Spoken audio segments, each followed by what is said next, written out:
Hello, welcome to the AppleInsider Podcast. I'm William Gallagher. Our sponsor this week is Insta360. More about that later. And I am joined in this quietest of quiet weeks by Wesley Hilliard. Wes, it was the week before. Well, I noticed Apple's calling a keynote rather than an iPhone launch, but still, it's iPhone launches. That's what we're getting. Is anything going on, or should we just, all have a nice chat about something for a bit while we wait for the launch? Well, Apple will never call it an iPhone launch because they don't want you to know they're announcing an iPhone. It's a secret until they announce it, of course, which I'm really happy they do. We had this weird thing during WWDC where Apple, midway through the keynote, just dropped the PR for everything, including operating systems they hadn't announced yet. Yes. And that was a dash for us. We were going crazy, but I really hope that doesn't happen this time. I would hate for there one more thing, secret Apple Vision Pro project or something, to be announced in the middle of the keynote. And that would be murder for us, but also just disappointing as viewers. So let's hope it's a, normal keynote. The return of Apple Car. That'd be good. We'd take that. But I am with you. They never announced it in the first place. Well, okay. Brand new, you heard it first. No. I would like them to pace it out nicely so that I can have time to accept the hit on my wallet before they move on to the next thing I want to buy. It's not too much to ask, is it? Really? Although actually this week there have been so many rumours about prices of the iPhone going up even more than expected that I'm going to need a very distinctive shade of blue before I buy.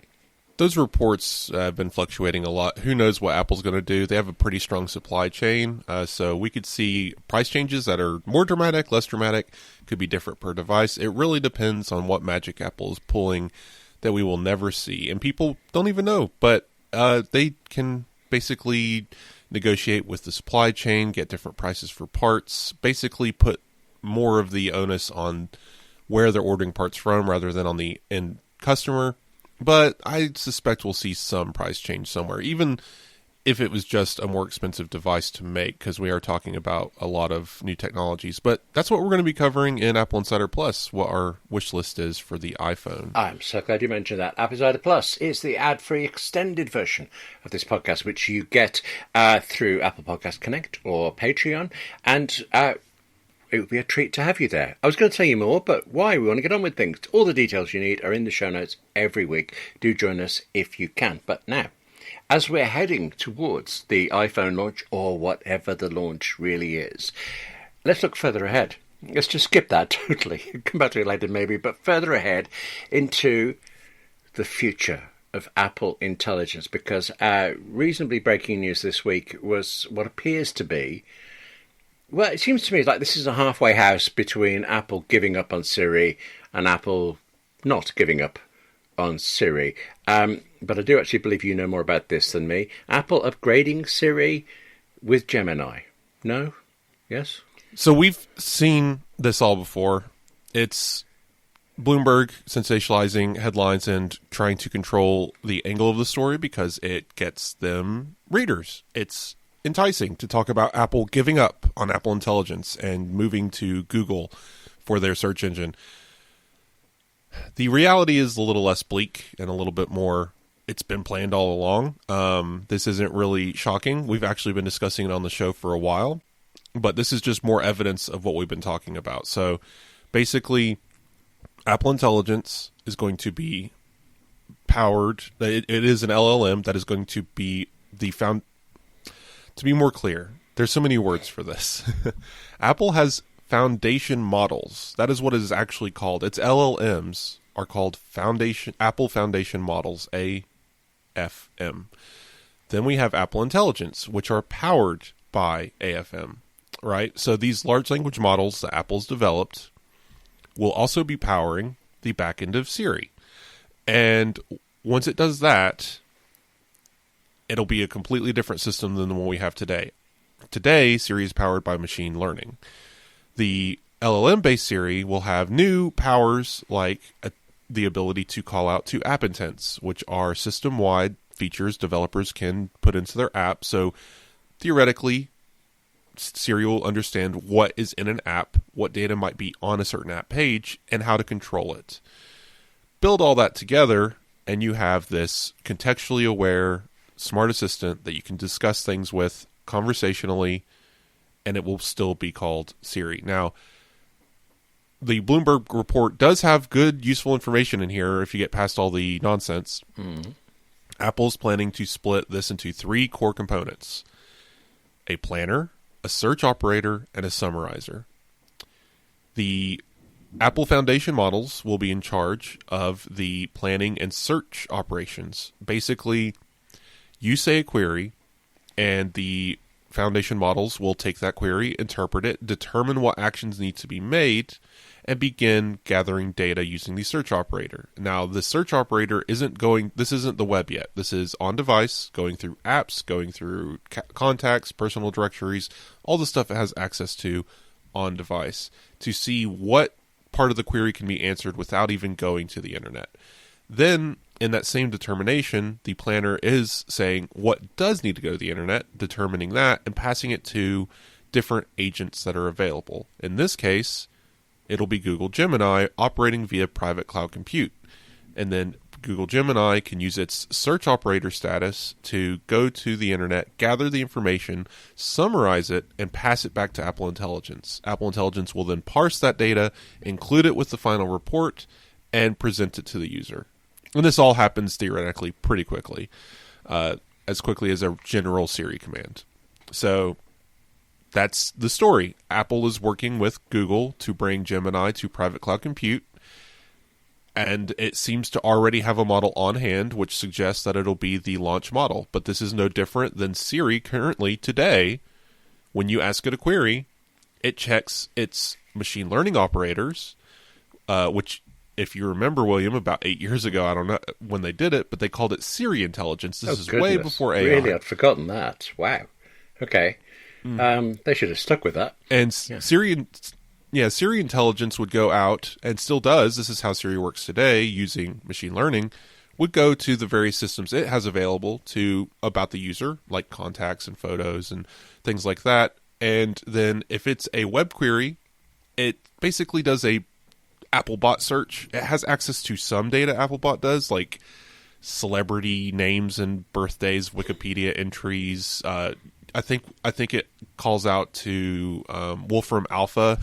Like, there's very small categories of data that Siri itself can gather on its own. That's why you'll see in some responses, it'll be like, I know about this. And then otherwise it's like, let me search the web. And when it does the search the web function, it is searching via Google. But it is using a private operator that is not telling Google what device it's on, what IP address it is, nothing. Google gets nothing except that it is a Siri request, and so that way it is private. So basically we're seeing the next step beyond that into how Apple is going to do the same system, but with AI. Curiously enough, and maybe terribly unrelated, but you mentioned Wolfram Alpha there. I used to find that incredibly useful as a deep research tool for things, but now it's more often wrong.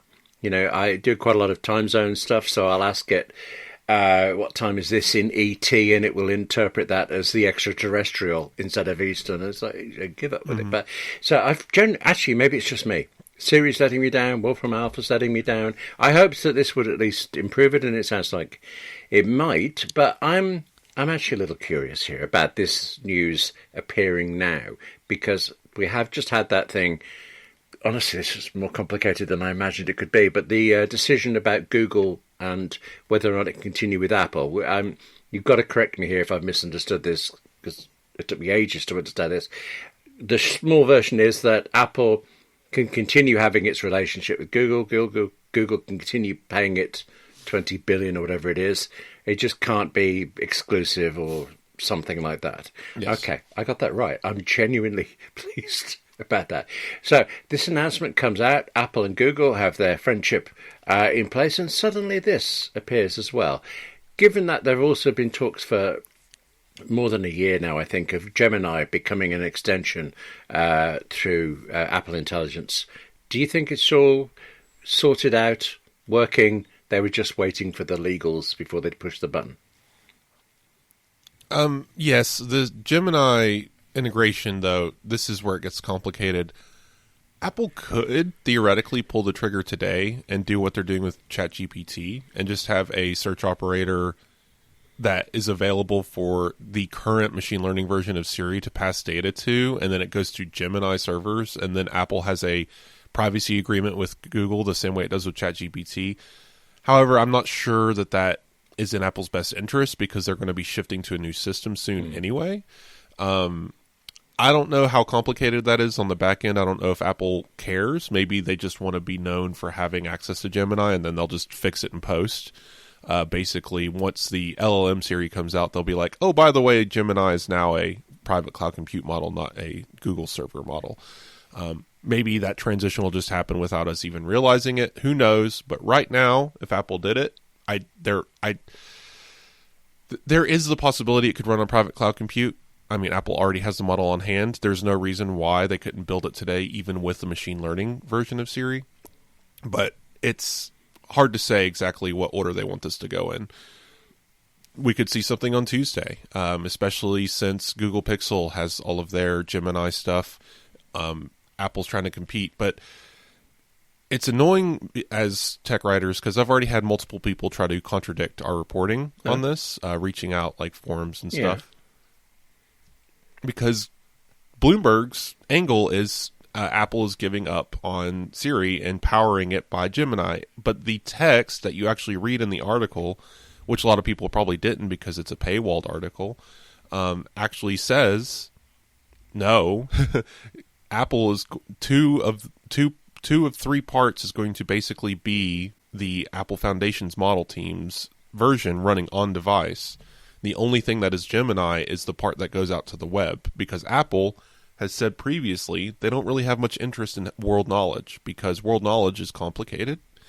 I think it puts them liable for putting out misinformation and hallucinations, whereas they'd rather be able to say, well, actually it was Gemini that said that, not Apple Intelligence. Apple Intelligence is safe and doesn't hallucinate. Like, that's what the stance they want to take. I think there's a big PR thing here of conveying this to people because even talking with you about this, working with this all the time, if Apple said to me, oh, it's Gemini's fault, that would be just like every customer relations thing you've done when they blame the other company. It would not reflect well on them either. So how to convince that to people who aren't... it doesn't matter. If it happens on iPhone, it's Apple's fault. I mean, people install apps on the App Store and leave reviews about how their iPhone has a broken screen, right? Like, yes. Yeah. Blame is constantly misplaced. But the whole thing's interesting. We'll talk more about the Google search stuff. So Apple getting basically permission from the government to continue accepting this payment. Yeah. They didn't really change anything. Google gets to keep Android, they get to keep Chrome, and they can't have exclusivity agreements. The exclusivity agreements was never with Apple. People are confusing that. Actually, I've got to say, I'm confusing that. I thought they had an exclusive deal. So how am I wrong? No. Google and Apple have a default agreement.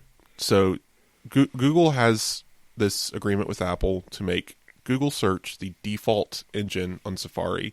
Users are not presented with a selector screen at startup. They are just given Google by default, and they have to navigate to settings, know that exists, go to the app section, go to Safari, then pick an alternate web browser or web search engine. Apple chooses for Siri to work with Google and Spotlight to work with Google automatically, and there's actually no options to change that. So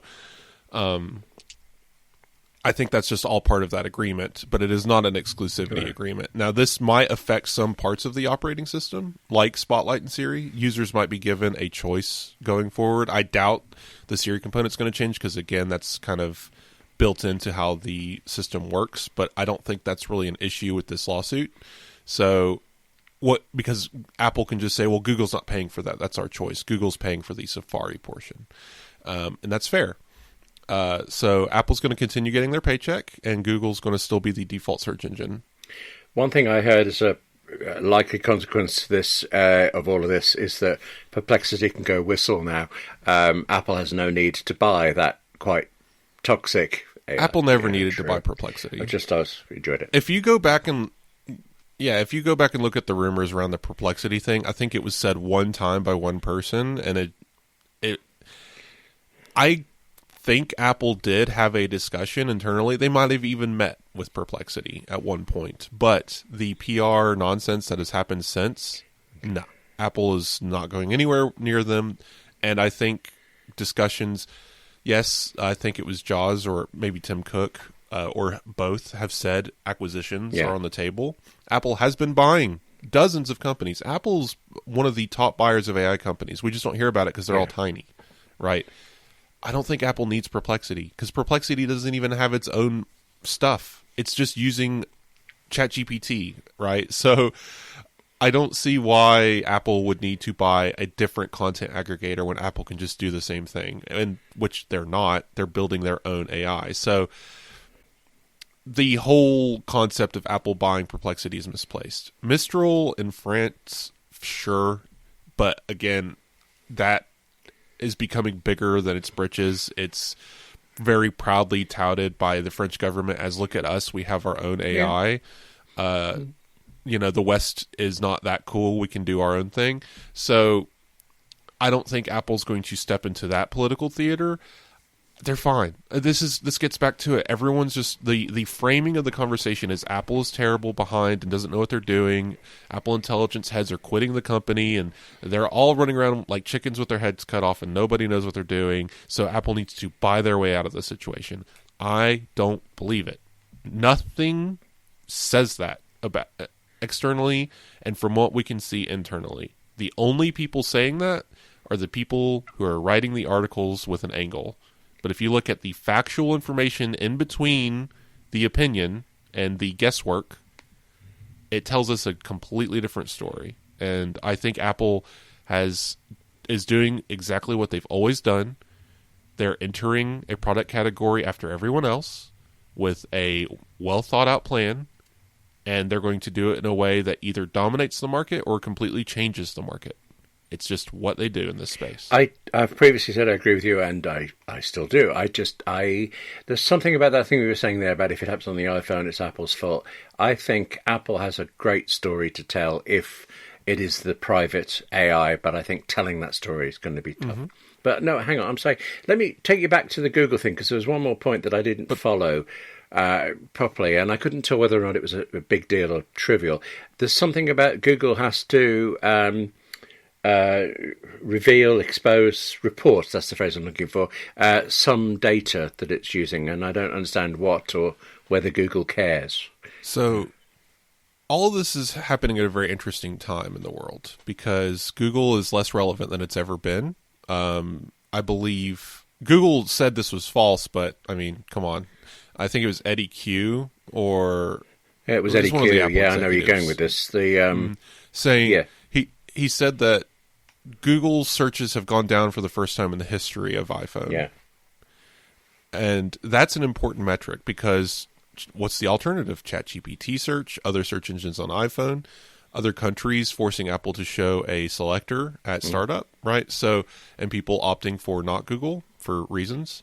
So Google search has started to see a decline for a good reason. It's bad. They put AI at the front, and it's often wrong or just not citing details and killing the internet because no one's getting paid anymore. And websites are having to close because they can't use the same system that they've had for years, search engine optimization, to draw people to their website to see ads and make money.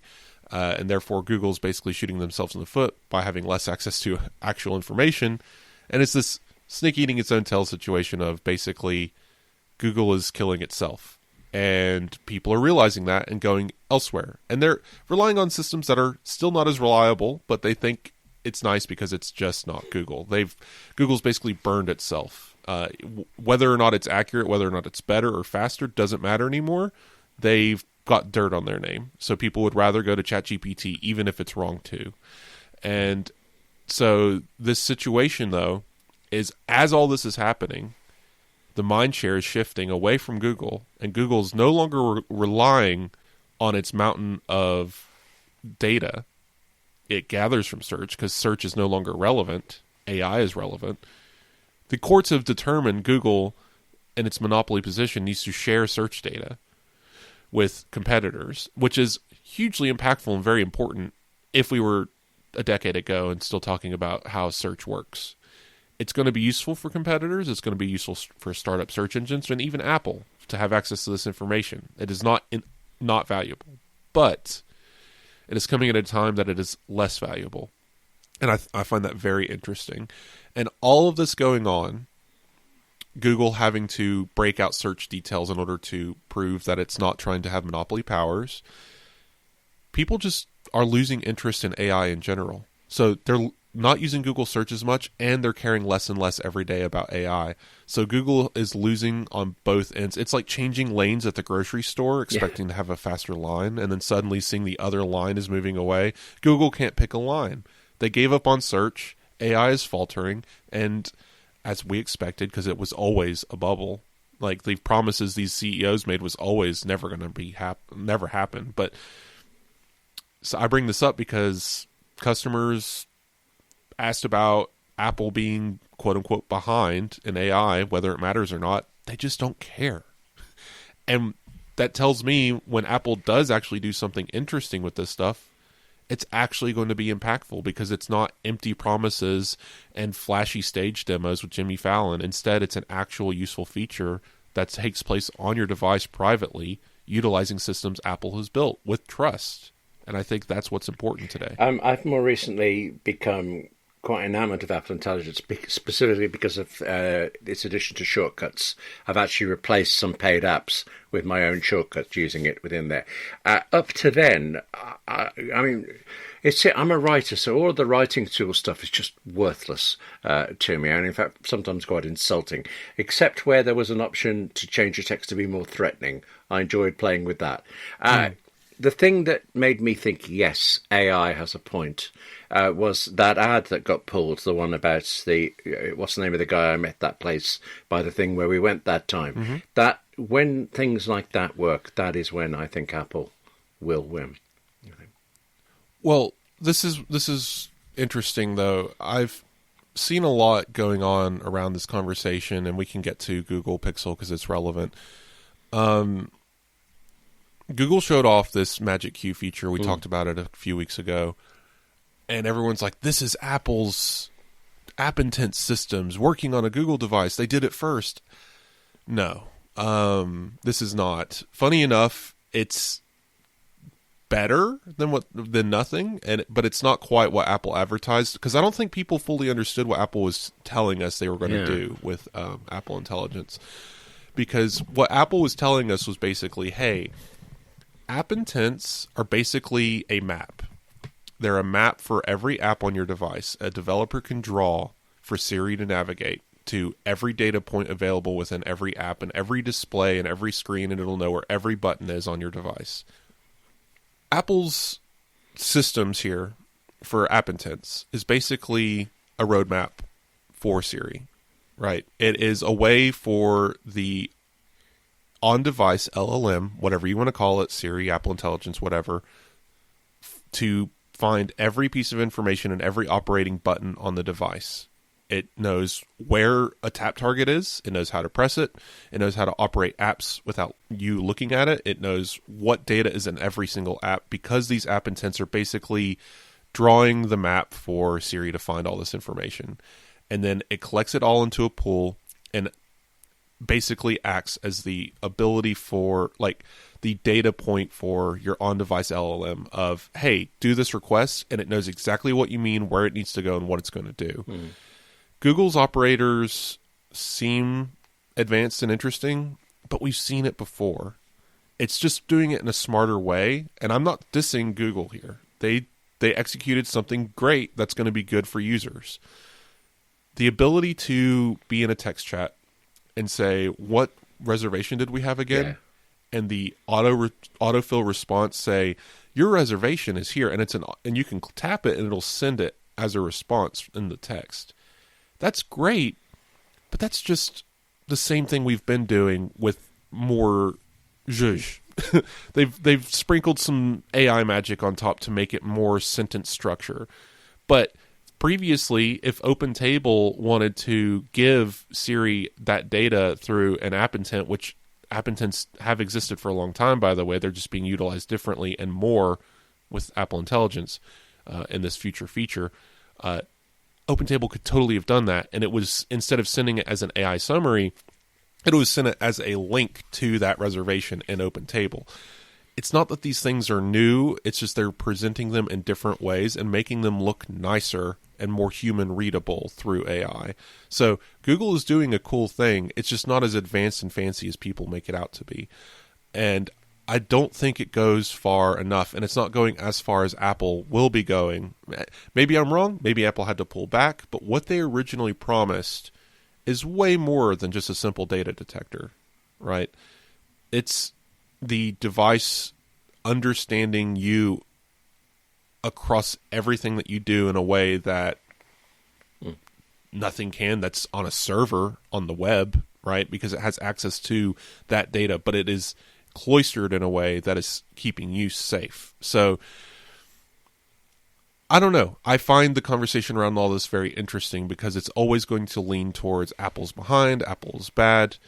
But from everything, as long as they ship what they're promising and what these leaks are showing, it's going to be way more interesting than anything we've seen from anybody so far. That makes sense, and you're very convincing. I think I rate Google's new features more than you do. I see what you mean, that it's they're good features. I'm not dissing them. They're just not as huge a thing as people are making them out to be. Like they're the next logical step in how you get this data and present it to the user. Yes, but I think actually that is a big step that someone is doing. So Microsoft logic is always, can we do something? Yes. Can anybody actually use it? Well, they don't even look at that. Whereas this is taking something and making it usable, and I think that's usually what Apple's good at. So I rate it. What's funny is we're going to see Apple actually implement these things, and everyone's going to be like, Apple copied Google. Well, yes. Funny enough, this is the... We'll just have to see how it works, but theoretically what's going to happen, and what we've been hearing about, is you're going to have this Copilot-styled assistant living on your iPhone that it is not only able to present interactive tidbits like the Magic Q, but take it a step further and be more proactive in how it presents data and more proactive in how it injects itself into situations. And developers will obviously have control over those interjections and stuff, but the asking when you had a meeting with someone and what their name is interesting, but that is literally the tip of the iceberg and just something that Apple could show in a commercial, right? Yeah. A lot of this stuff is going to be so esoteric and difficult to describe that you're not going to be able to advertise it. You're just going to have to experience it, because once it's on your device running in the background, it's going to basically, hopefully, again, as described, it's going to make everything work together very seamlessly and give the users way more control. We should be able to get to the point where we describe an action that you want to happen regularly, and Siri just automatically puts together a shortcut using the available app intents and saves it for an automation, right? Like, that's where we're going. And maybe Claude would be involved in that process. It would find all of the disparate app intents and then say, hey, Claude, put this into a shortcuts feature, and Claude spits out the shortcut, right?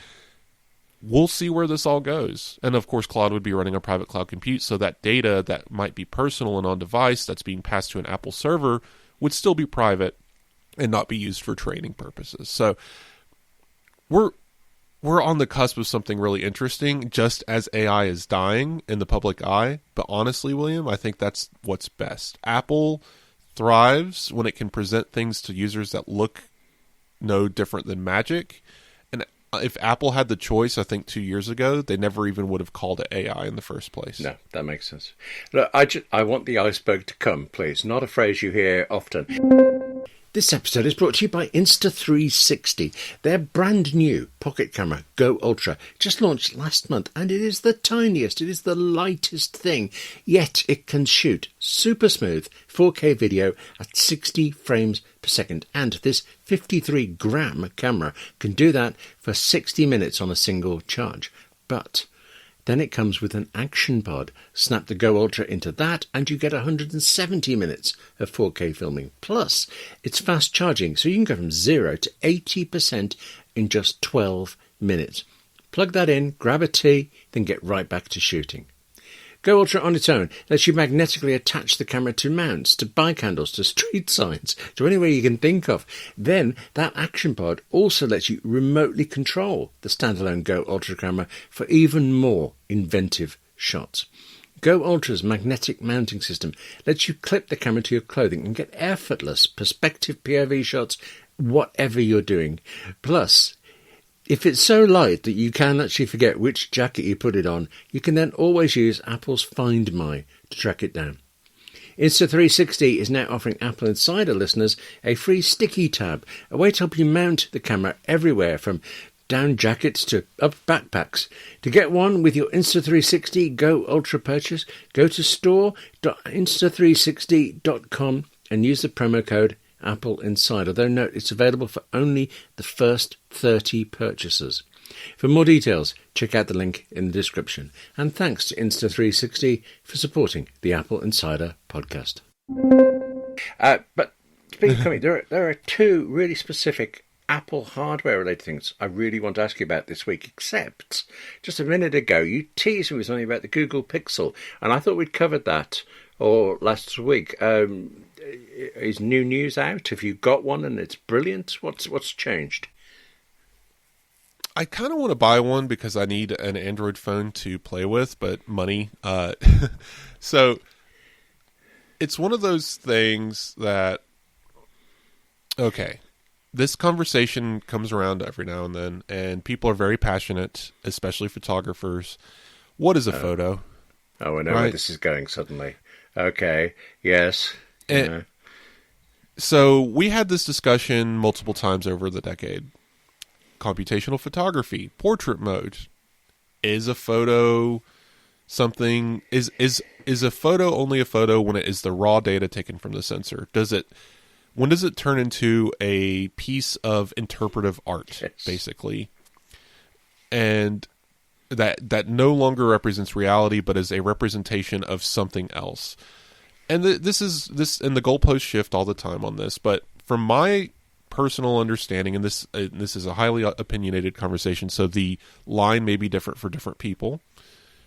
But from my interpretation, a photo is what's taken from the sensor and presented to the user, and specifically in a way that is natural and representative of the situation as seen by the naked eye. As long as, even if there is post-processing, even if there's algorithms, or even AI, I will say, because Apple might do this. I'm not saying they should never use AI in this, but they need to do it in a responsible way. But even as long as the post-processing does not change the fundamental nature of the photo, and it still represents what you saw when you press the shutter button, that is a photo.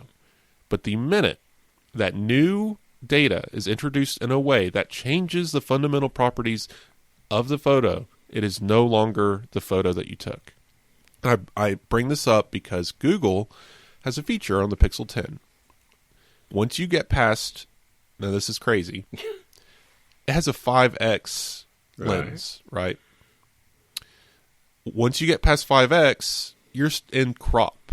You're not zooming anymore, which you never were zooming. You're just switching between lenses. I know that's a technicality. I think it's a good technicality we should point out every time because it's important for people to understand. You're never actually zooming. Zoom requires the lens to physically move. We don't have physically moving lenses in phones.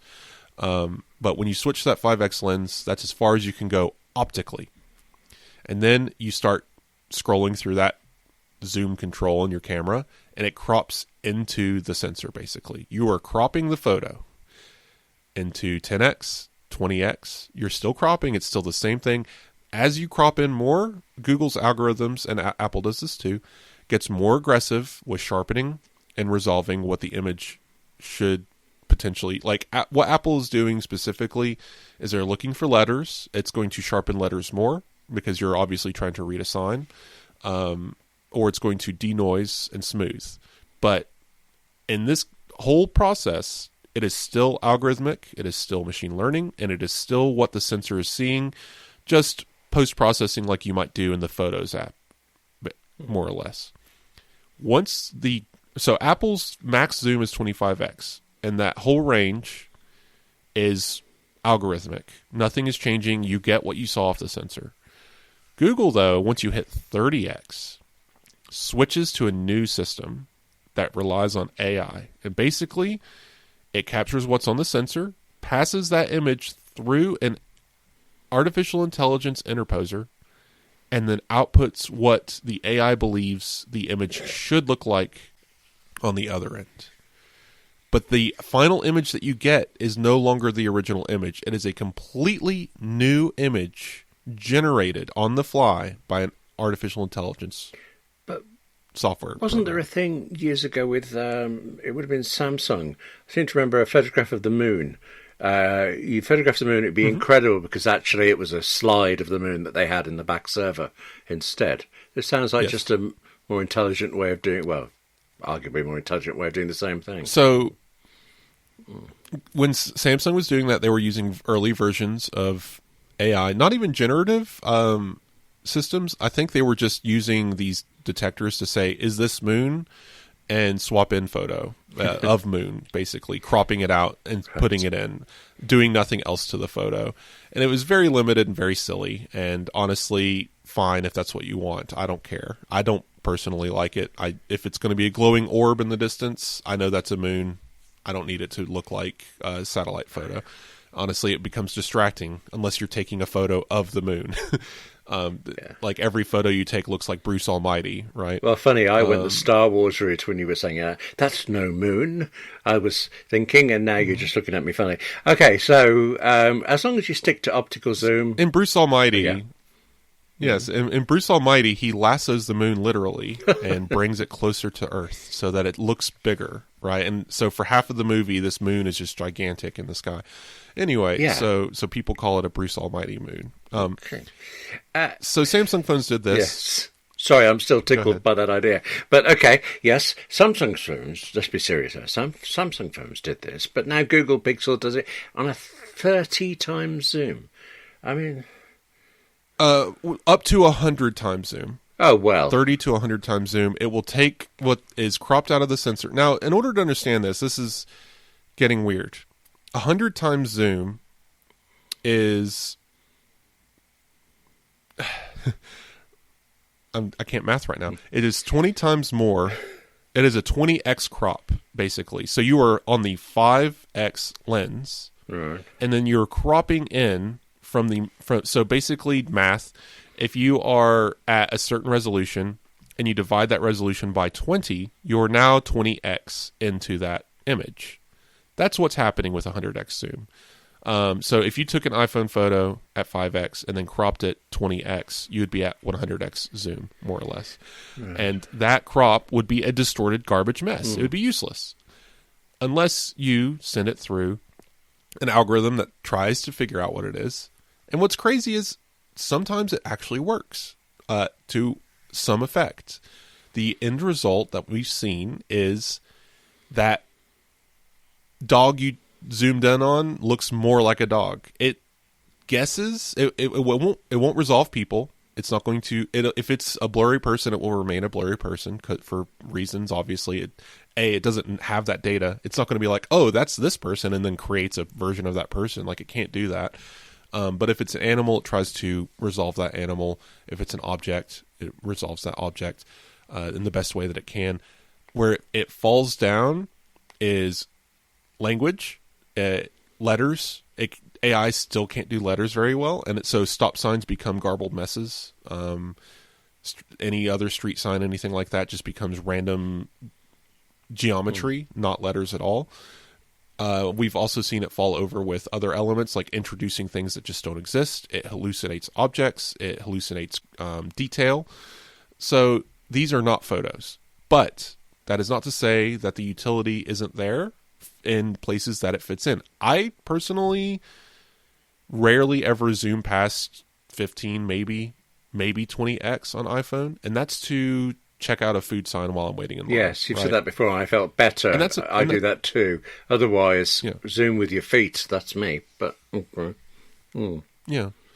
Yeah, you're not taking a photo that you're going to hang on your wall at 30 to 100x. And Google isn't hiding from this. They're proudly touting that this is AI, and they're not saying that this is generating the perfect photo. They're just trying to say this is going to generate a useful photo. And that's a fair use case, but I take issue with the idea that this is a feature that is on by default inside of the camera app. It should be a toggle. It should be a mode. An option. To be fair, Google does kind of they do present it before and after, and they save both, so the user can see what was taken and what was resolved. So they're being responsible. That is not the conversation. I'm not sitting here, "Ooh, Google bad, they're doing bad." It's more of a conversation of, is this photography? And the answer is no. This is no longer photography. But I will say, though, the line has been crossed. I give it a generation or two at most, if not mid-cycle update, that this feature is going to be toggleable, if not included by default, in other situations very soon. Right. Maybe not straight off the sensor, but maybe 10x, maybe anything that isn't the main sensor, optical, maybe even optical. Maybe Google's like, our AI is so good at post-photo processing that we're going to put it through this, right? So I think it sets a dangerous precedent for photography, and because we know, because we're nerds, but there are people who will buy these smartphones, be it Samsung or Google or whoever's doing this, and not realize that the photo they're taking is not their photo, and I think that is wrong. I think it's not they also won't care, but actually, I want to move back to something. I said that there were two Apple things I particularly want to talk to you about, but funny enough, one of them is something that is absolutely you, Apple Vision Pro, but I know that I know something you don't about it. This might be the first time ever with Apple Vision Pro. Are you ready for this? Yeah? No? Oh, yeah. No, okay. Go ahead. If I'm wrong and you know it, just pretend. Okay. But moments before you and I started talking, I read a patent, a patent application that Apple has put in for a future version, probably a very far future version of Apple Vision Pro. It didn't look anything like, it can't be anything like we have it now. It sounds much more like the kind of Apple glasses, the spectacles we used to expect. And all of the illustrations in the patent are much more spectacle-like than anything else. But it's, we've had AirPods for your ears, Apple Watch for your wrist. What else is wearable? I've lost track. Apple has genuinely been researching the idea of using Apple Vision Pro as smart sunglasses. And it's great. Because we've already had things, you can already get real sunglasses that polarize. And you step into the light, they change, they turn black. You look really cool in them, I think. This would do that with a version of Apple Vision Pro. But more than just detecting the ambient light and altering the way, iPhone screens already do this. Not just moving that into an Apple Vision Pro, but also having the ability to tell what you're doing. So very explicitly, if you're talking to somebody, it undims, because having dim sunglasses could be interpreted as a bit rude kind of thing. And Can they go fully polarized when I'm done talking to that person and then I walk away real sassy like? I was reading that they have a little flowchart in it saying detect person, move to this dimming level, person gone, move to that dimming level, but it didn't say opaque enough. You say that makes me think of the peril sensitive sunglasses in The Hitchhiker's Guide to the Galaxy. When it detects you're in real trouble, they go totally black so you can't see what's coming to threaten you. That could be a nice option there, but the reason you can hear this in my voice, I love this one. It's not that I'm that fussed about sunglasses. It's not like any of this is new. Like you say, it's using existing things in new ways. But I like it for this. I have read hundreds of patents from Apple, and this is the first one ever that actually mentioned going to the beach in it. And that just tickled me enormously for it. And you're just looking at me like you're an existing Apple Vision Pro user. You're not impressed. Okay. Oh, well. I don't know. So patents are always fun because they're just this future look. It could be used, it could not be used, or it could be used in a way that we're not even thinking about. This could be for the lenticular display in the Vision Pro existing today, and just changing how shaded your eyes are. Who knows? Okay. Yes. I find it all very fun. Sleuthing, of course, going through these ridiculous databases of basically Apple inventing pizza boxes and stuff and trying to find like a future iPhone product.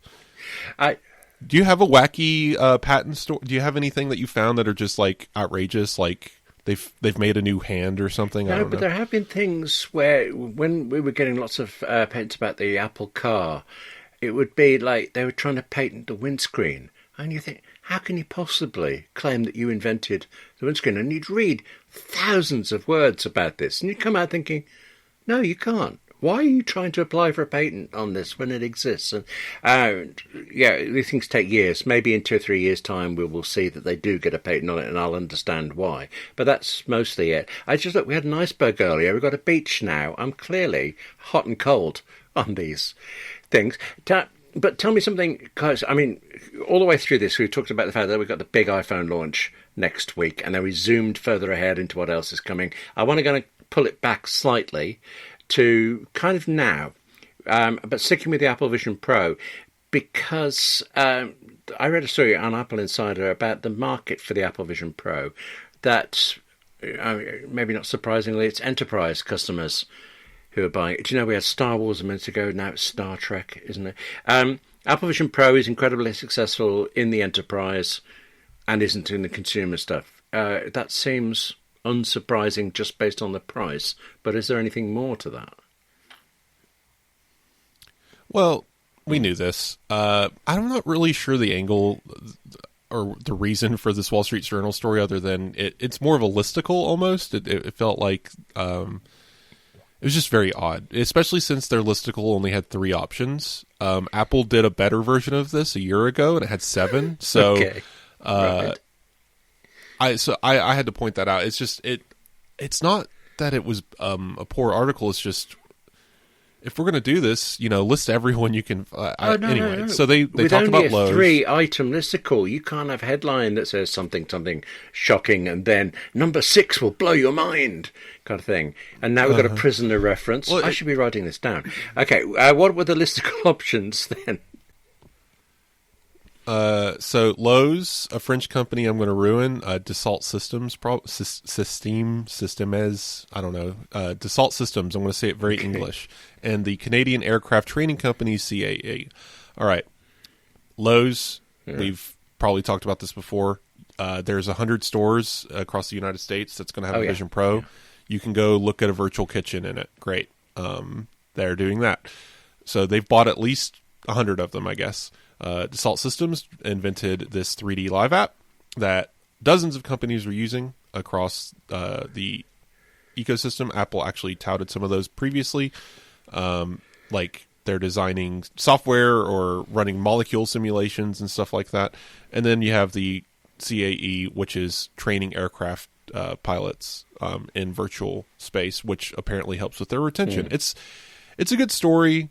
But again, it's so small because Tim Cook basically already said in May of 2024 that half of Fortune 100 companies had already purchased some volume of Vision Pros. So that's 50 companies, and this article had 3. So, and Apple did previously highlight multiple companies that were doing this. It's a recurring story in the fact that this is expensive, it's early, and this is exactly what Apple expected. I have to laugh every time because it is a prevailing concept on the internet that Apple Vision Pro is this failure that Apple is going to give up on or whatever.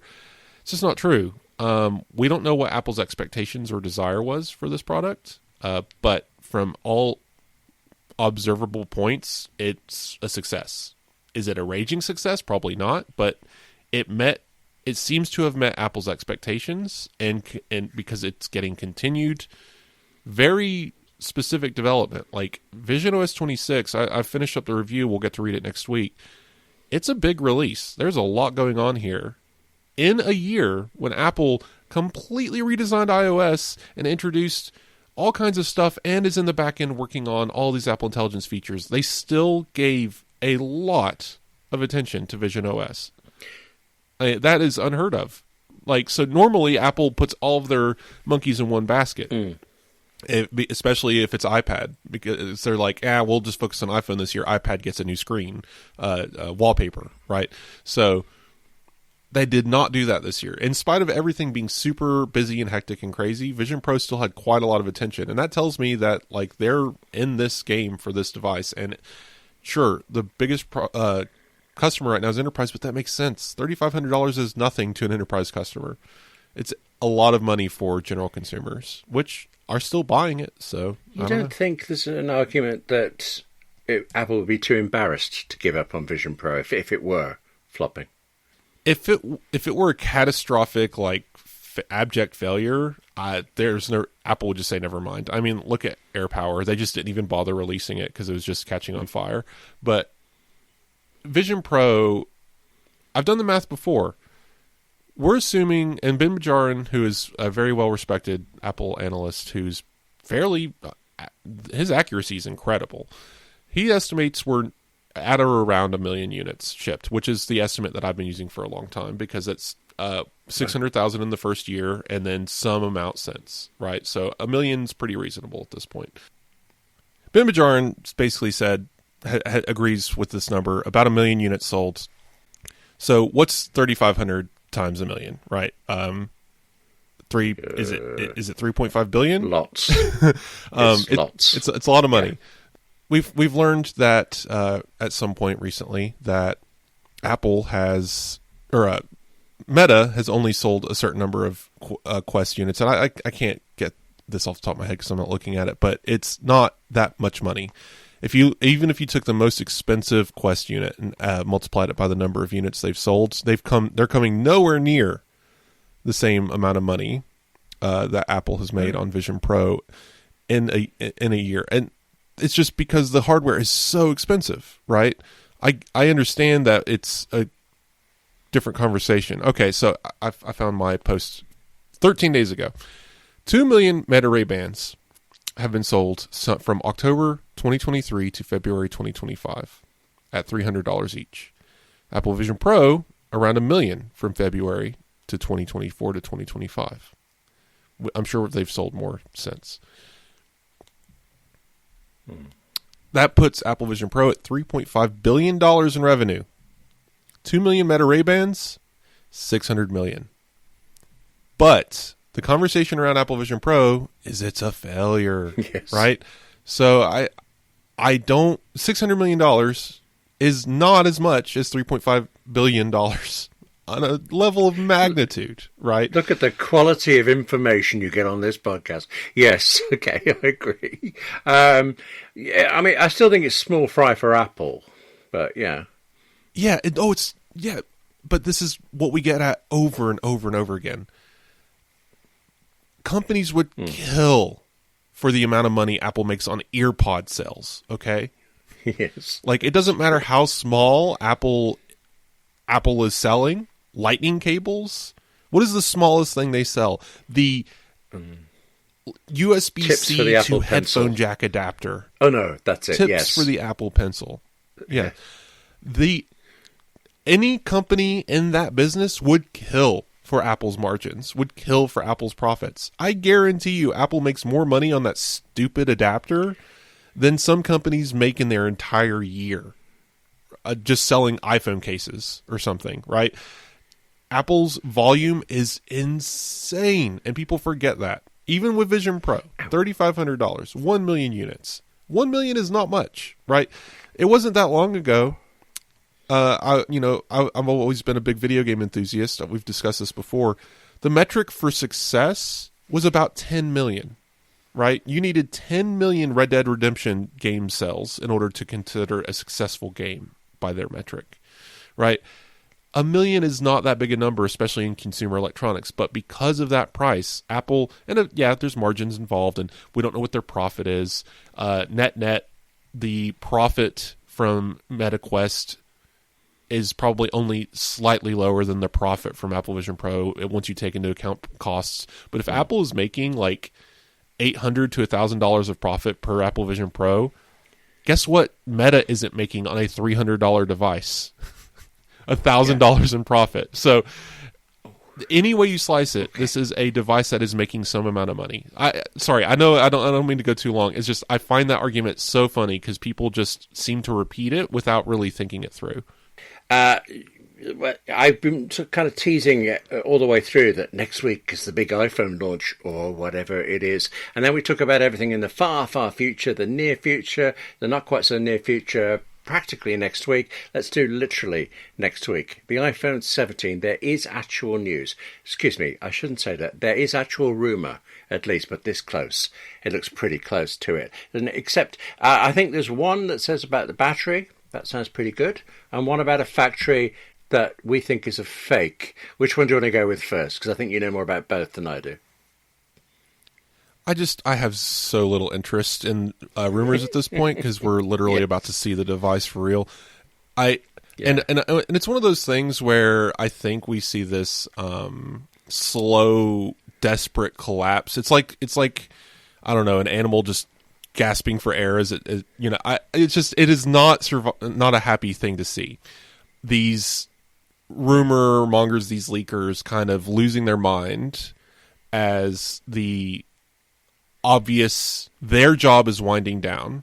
The iPhone 17 is about to come out. They're not going to have anything to talk about because the actual general public does not care about the iPhone 18. That is a year away. So even though they might have leaks and information about the iPhone 18 and we report on it, it's not going to be the same. Majin Buu is not going to be selling iPhone 18 cases, right? Even though he's going to try. True.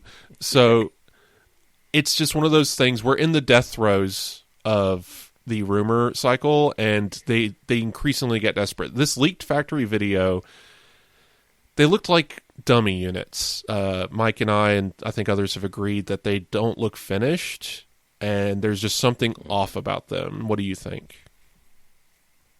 Well, I saw the headline, probably a fake, and I thought, I'll ask you and Mike about it. Mike Worthley, editor on AppleInsider, and now I'm not even going to bother going to watch it. But is there a bit of you that feels sorry for leakers, that they've got to go on holiday now for a few months, and no, suddenly that sounded all right?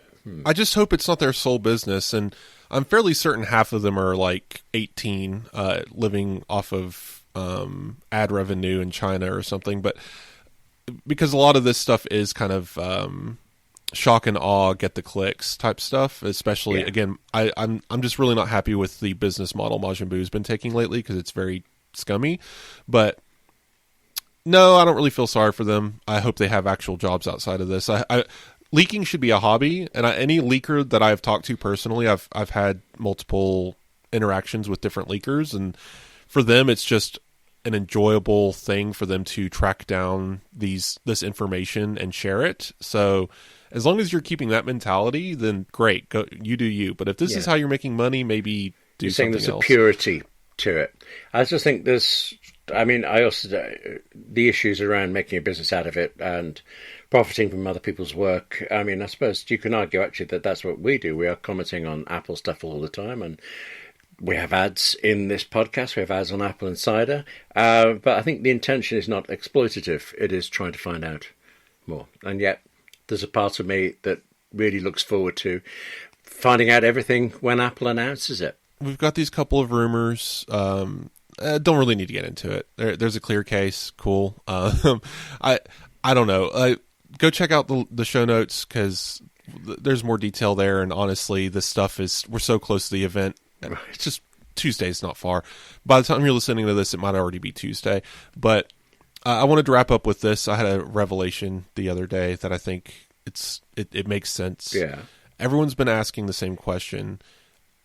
Is the iPhone 17 Pro going to have titanium?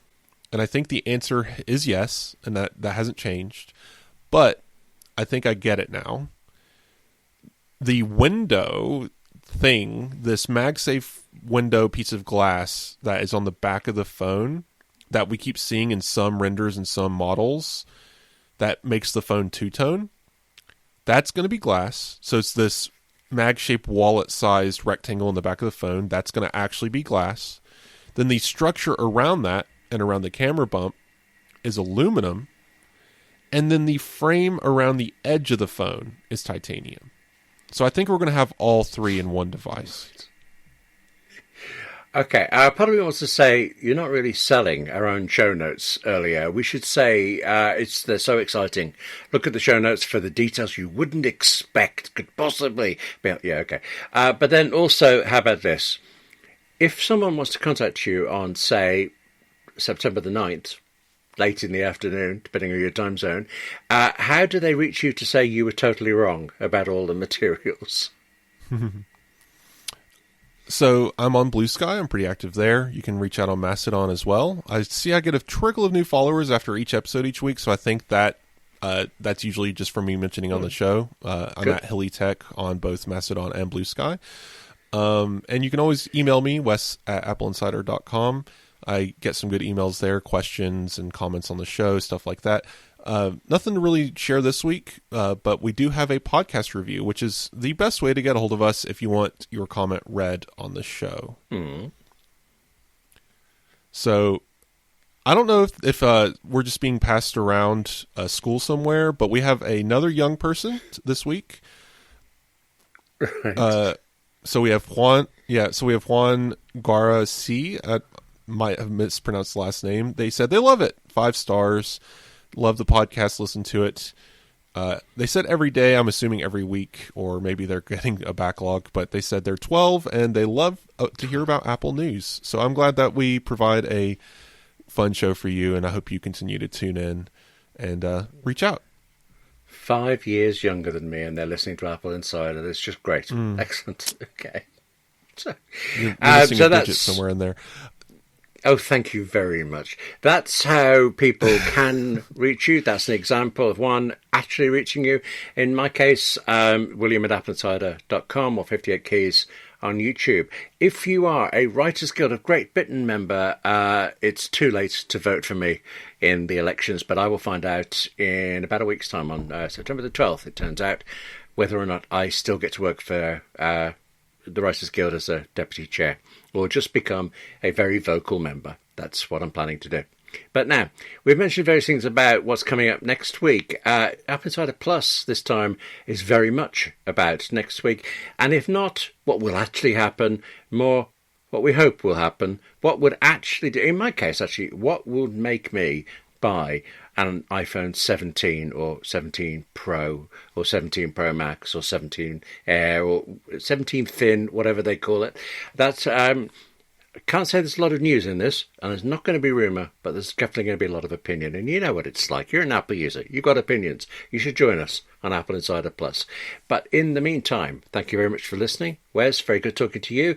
And thank you to our sponsor, Insta360. Wes and I will be back next week. Talk then.